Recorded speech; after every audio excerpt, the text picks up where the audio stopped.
তো আবার নিত্যদিনের মতো ফুলকপির তরকারি রান্না হয়ে যাচ্ছে। ফুলকপির তরকারি রান্না করছি আজকে।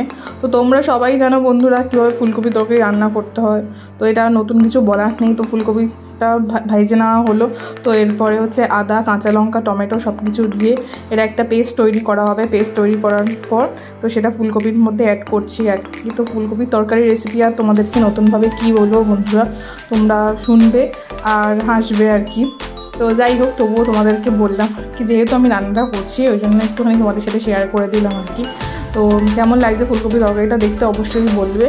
আর সকাল সকাল বড়মশাই কাতলা মাছ এনে দিয়েছিলো। কাতলা মাছের পেটি দেখতেই পাচ্ছ। তো ভালো ছিল, মাছটা খুব ফ্রেশ ছিল। তো মাছটা নুন হলুদ দিয়ে মাখিয়ে রেখেছিলাম। তো এবার তেল গরম করতে দিয়ে দিয়েছি। মাছগুলো একে একে ভেজে নেবো। মাছটা ভাজার পর তো আজকে ভাবলাম যে সর্ষে বাটা রান্না করবো না, তো একটু অন্য প্রসেসে আর কি করবো। একটু মাছের কালিয়া টাইপের, কালিয়া মানে একটু ঝোল ঝোল রসা রসাই যেটাকে বলা হয় আর কি, তোমরা যেটা বলো আর কি।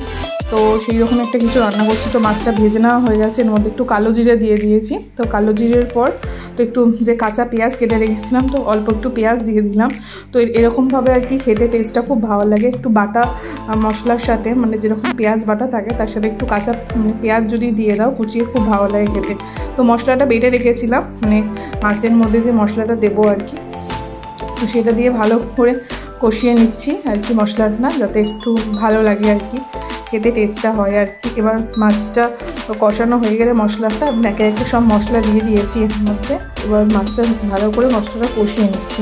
কষিয়ে দেওয়ার পর ভালো করে কষাচ্ছি বন্ধুরা, কিন্তু দেখতেই পাচ্ছ, ঠিক আছে। তো কেমন লাগছে, কালারটা অসম্ভব সুন্দর একটা গন্ধ এসছে। তো জল দিয়ে দিয়েছিলাম। তো ঝোলটা ফুটে উঠলে তো মাছগুলো এর মধ্যে দিয়ে দিয়েছিলাম। তো ভালোই লাগছে দেখতে। তো তরকারি আর মাছ তো মোটামুটি হয়ে গেছে না। তো ভাত বসিয়ে দিয়েছিলাম। ভাত দেখছো একদম টকবক টকবক করে ফুটছে।